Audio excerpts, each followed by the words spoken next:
See how quick I found that?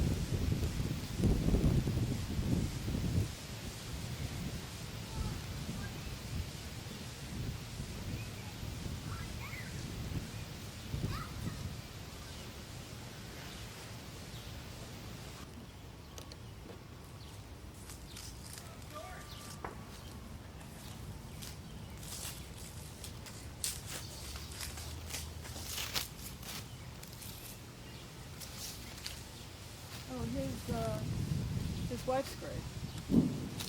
Oh yeah.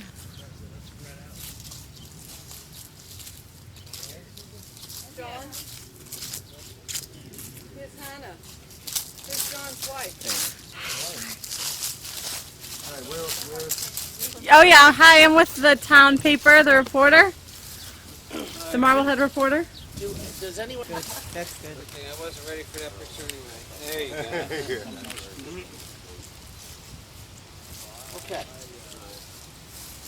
Let's, can we just have a moment of silence, please, for a second? Let's, remember, you know, we were all fortunate enough to serve on the USS Glover, you know, the namesake for General John Glover, and we talk about what a hero is today, and, you know, so many kids, and I teach in the middle schools, and their heroes are the rap stars and the sports athletes. You know, my heroes today are, kind of fashioned in the mold of General John Glover. John Glover, you know, he had worked his way up like many of us have done. You know, born kind of in poverty. His dad died when he was 4. Mom raised him and his brothers right here in Marblehead. And, you know, he had the foresight to go ahead and get involved in the maritime industry. But then when the war broke out after the Boston Massacre, John Glover, as a young 28-year-old, he had formed this militia here in Marblehead. And he donated all his resources to General George Washington.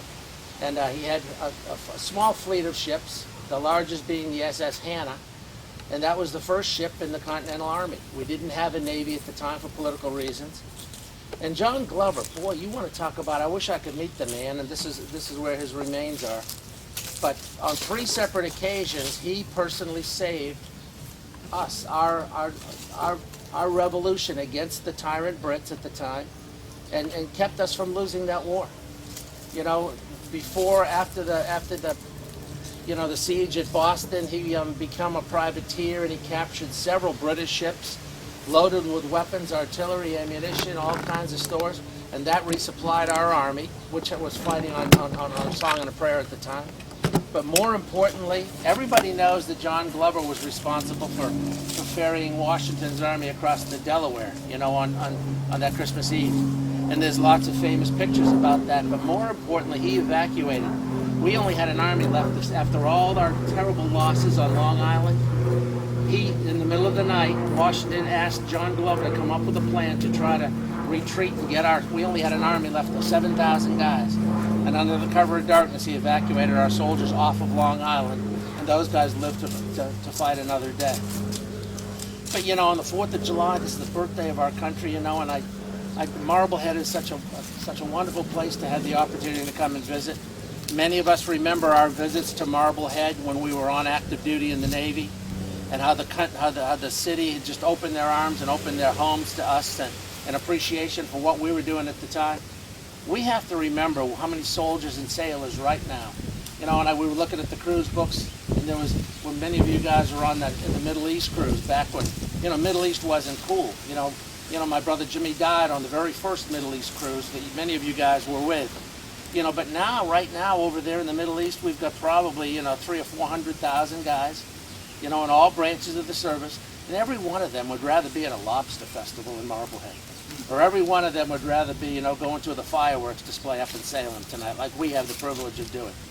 You know, we got to remember the people like John Glover and who's serving our military now. You know, I feel like I'm preaching to the choir to you guys, but if we can just get the message out, you know, and I want to thank Mark for making this all possible, kind of coordinating this.